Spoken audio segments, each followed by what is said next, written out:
And since after all it was my trip, I was going there anyway in the first place. So in a way, I guess I felt really driven to do it right, the way I felt. So I suggested to take the water out. It'd be a hell of a job. So there was a small man-made dam, longer than this. I would say about 100 feet long or 120 feet long. But this deep, sticking out of the water about that high, and about at the top of it, maybe about 5 feet wide. So we cut a channel into that and let the water out.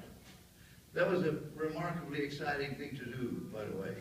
And that was already, we were there already for about a week, I'd imagine, when we did that. And the first 2-3 days was getting all the equipment together and all the truck company and then doing that. As the water went out little by little, we saw the ground, and when the water was gone completely, it was exciting to see thousands of squirming marks and fish and animals and God knows what. And suddenly the place transformed into something almost like Africa. You know,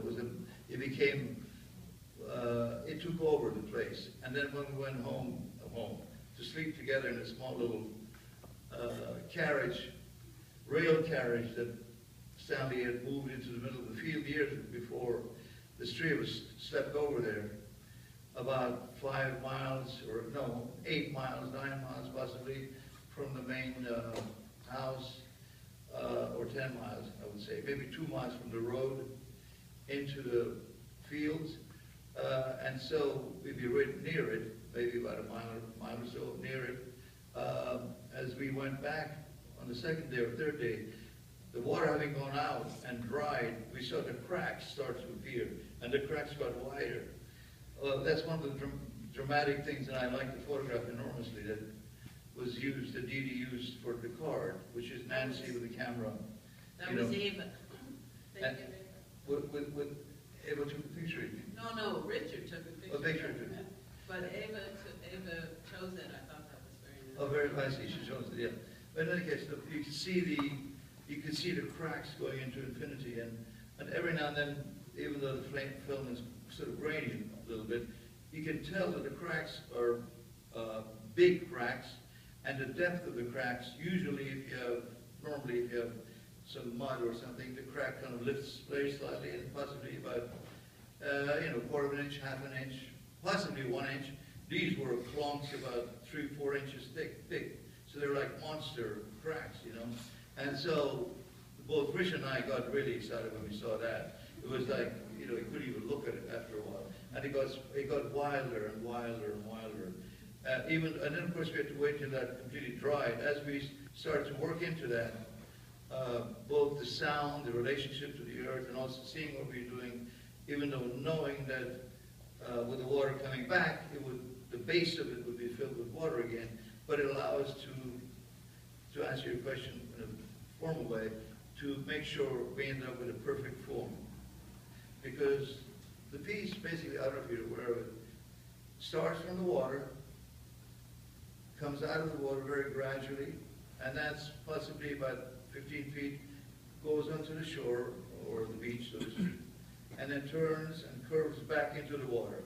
At a point where it's going back into the water, by that time, it's about 1.5 feet or so above ground level. And then it begins to rise. The editing was not exactly but it's very difficult to do this, with nobody around, of course. So it was a remarkable job. He did wonderful. The sound is very good. I agree with you. It looks beautiful, moving. But as you turned, the accident that occurred, which is the driver who did that, and I got very pissed off by that. That's earlier in the film, because that is not far from the beach, from the shore line. The camera tends to go, the footage begins to go there and come back again. So that was about almost third or fourth day after the water had been let out, after into really moving with it. In the first week, I'd imagine.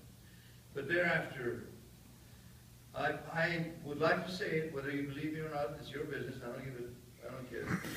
But from there on, because for me it was unacceptable. I got very angry. And then I took over that truck, and I drove that truck. That's me driving it. I built that thing, okay? And I'm proud that I did it. I do it for a really good friend who died. Of course I would. And there's nothing to show for it. The fact is it's got to be done right. Whatever you do has got to be done right. My life today is all about doing it right. So it took some time to pay attention to all the details, you see. And then after a while, Richard was really remarkable in helping, because he was, having been with Robert, of course, in the Spiral Jetty years before, and Robert, according to Richard's story, was that Robert had called him from the Salt Lakes and called desperately saying, Richard, he didn't know what he's doing, so Richard went out there with apparently Bob still not being aware of what he was doing, according to Richard again, and thereafter the idea of the Spiral Jetty, how it would be, it came along while they were there, and there was very good photographs, very good footage, and good film, and of course at that time, Robert would make a fantastic movie. Spiral Jetty is a remarkable movie because both in text and cinematography and writing and drawing and the whole thing and voiceover, it relates to a lot of things. This, though, I think it also is a remarkably important piece because we talked about it a lot. We spent some time before he died talking about it. And the interesting thing about this piece was, as opposed to the Spiral Jetty, was the idea of it elevating and coming up.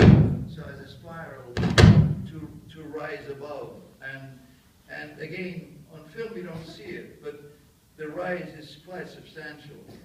At the point where it's finished, from the point of the water, if I was standing on water, the top of it all would be at least 10, 12 feet tall to the center of the road.